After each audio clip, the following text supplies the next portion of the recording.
আসসালামু আলাইকুম গাইস, কেমন আছেন সবাই? আশা করি ভালো আছেন। আমিও ভালো আছি আপনাদের দোয়ায়। তো এই যে সকাল সকাল সকাল না বলতে দুপুর 12টা বাজে এই যে তরমুজ নিয়ে আসলাম, তো আপনাদের মাঝে শেয়ার করলাম। আর এখন চলে আসলাম রান্না করতে। তো আজকে রান্না করব ডাল ভর্তা, আর এটা হচ্ছে মাছের তরকারি আছে আগের, আর ইয়া উস্তা করলা ভাজি করব। তো আপনাদের সাথে শেয়ার করব। এখন বসে গেলাম, আমি ডাল সিদ্ধ দিলাম, তরকারিটা গরম করে আগে, তারপরে আমি ডাল সিদ্ধ দিয়ে এখন উস্তাটা কাটতে নিতেছি। ছোট আলু দিয়ে উস্তা ভাজি করব আজকে। তো আপনাদের সাথে যা খাই তাই তো আমি শেয়ার করি। তো এখন আজকে কিভাবে ডাল ভর্তা করি দেখবেন। মুসুরির ডাল সিদ্ধ দিছি, তো আগে আমি মুসুরির ডালটা সিদ্ধ দিয়ে নিছি। আর এখন উস্তা আলু কাটতে অনেক টাইম লাগবে, আর মুসুরির ডাল সিদ্ধ হইতে বেশি একটা দেরি লাগে না, তাড়াতাড়ি সিদ্ধ হয়ে যায়। তো ডালটা আগে সিদ্ধ করলে ঠান্ডা হবে, তারপরে আমি ভর্তাটা সুন্দর মতন করতে পারবো।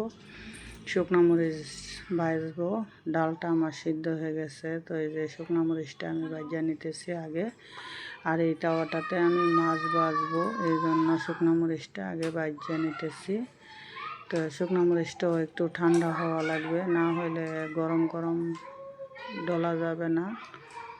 তো এখন আমি মরিচটা ভাজা উঠায় নিলাম। আর সরিষার তেল আমার আর ছিল না, এই তেলটার থেকে আমি তেল দেব ভর্তার মধ্যে, তো একটু তেলও ডাইলা নিছি। তো এই ডালের মধ্যে ভর্তাটা যখন করব এই তেলটা দিয়েই আমি করব। তো যখন আমার কাছে সরিষার তেল থাকে না, আমি এইভাবেই ভর্তা করি। মরিচ যখন ভাজি ওই মরিচ ভাজার তেল দিয়েই আমি ভর্তা করি। তো এখন আমার ভাতটা হয়ে গেছে, ভাতটা মারগাইলা নিতেছি এখন।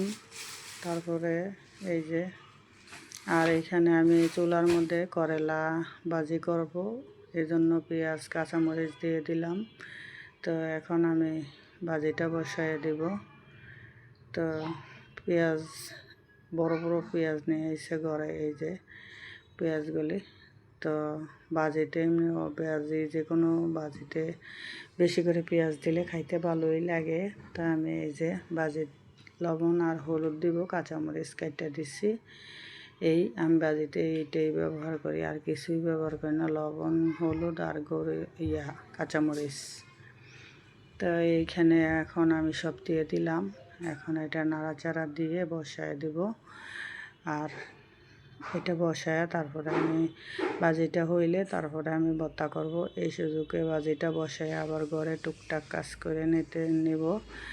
মানে পানির জগটক খালি আছে, সবগুলাতে পানি ভরবো, ঘর ঝাড়ু দিব। মানে চুলায়, গ্যাসের চুলায় তো বসায় বসায় অনেক কিছু করা যায়, মাঝে মাঝে আইসা নাড়াচাড়া দিলে। তো এই যে আমার ভাজি। তো ভাজি আমি বেশি একটা ভাজাভাজি করি না, আমি একটু হালকা হালকা সবুজ কালারই থাকে আমার ভাজি। তো এই ভাজিটা খাইতে আমার খুবই ভালো লাগে। আর বেশি একবারে ভাজলেও ভালো লাগে না, আবার একদম কাঁচা থাকলেও ভালো লাগে না। আর ডায়াবেটিসের রোগীদের জন্য উস্তা যত কাঁচা খাওয়া যায় ততই ভালো, কারণ আমি আলু দিছি এই জন্য একটু ভাজলাম। তো এখন আমার ভাজি হয়ে গেছে, এই যে ডালটাও ঠান্ডা হয়ে গেছে। এখন আমি ভর্তাটা করে নেব। তো এখন আমি লবণ দিয়ে আগে শুকনো মরিচটাকে ডইলা নিব। ডইলা তারপরে পেঁয়াজটা, এখানে তো তেল দেওয়াই আছে, আর কিছু দেওয়া লাগবে না। তা আমি মরিচটা ডইলা নিতেছি এখন হাতে। শুকনো মরিচের ভর্তা অনেক দিন খাই না, কারণ শুকনো মরিচ খাইলে আমার আবার গ্যাস হয়। তো কাঁচামরিচের ভর্তাই আমি বেশিরভাগ খাই। এখন ডাল ভর্তা আবার কাঁচামরিচ দা বানাইলে ভালো লাগে না। তো এখন এই যে আমার মরিচ পেঁয়াজ ডলা শেষ। তো ডাল ভর্তা অনেক দিন পর আমি করতেছি। তো আজকে ডাল ভর্তাটা করছি, অনেক ভালোই লাগছিল আমার কাছে। তো এখন ডালটাকে দিয়ে দিলাম, এখন ডালটা কষলাইয়া ভর্তা করে নিব। তো এইভাবে আপনারাও একবার খাইয়া দেখতে পারেন কেমন লাগে। আমি আপনাদেরকে শিখাইতেছি না, আমি যেভাবে খাই সেটাই আপনাদের সাথে মানে শেয়ার করি। তো এই যে আমার ভর্তা এখন ডলা শেষ হইলে তারপরে আমি ভাত খাবো, কারণ আমারও খুব খিদা পাইছে। এই জন্য ভর্তাটা আমি বানাই নিতেছি।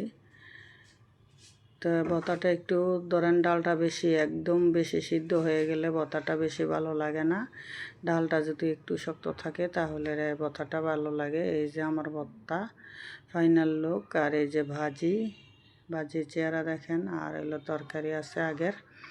আজকে এই দিয়ে চলবে আমাদের তরকারি খাবার দাবার। তো এখন আমি খাবো। আর হাঁড়ি পাতিল কত ডিসি আছে জমা হয়েছে ওগুলো ধুয়ে নিলাম। এই যে ভাত নিলাম খাওয়ার জন্য। আর এই আমার ওষুধ বাটি ভরা দেখেন। তো এই ভিডিওটি যদি ভালো লাগে সবাই আমার পাশে থাকবেন আর আমার জন্য দোয়া করবেন। আল্লাহ হাফেজ।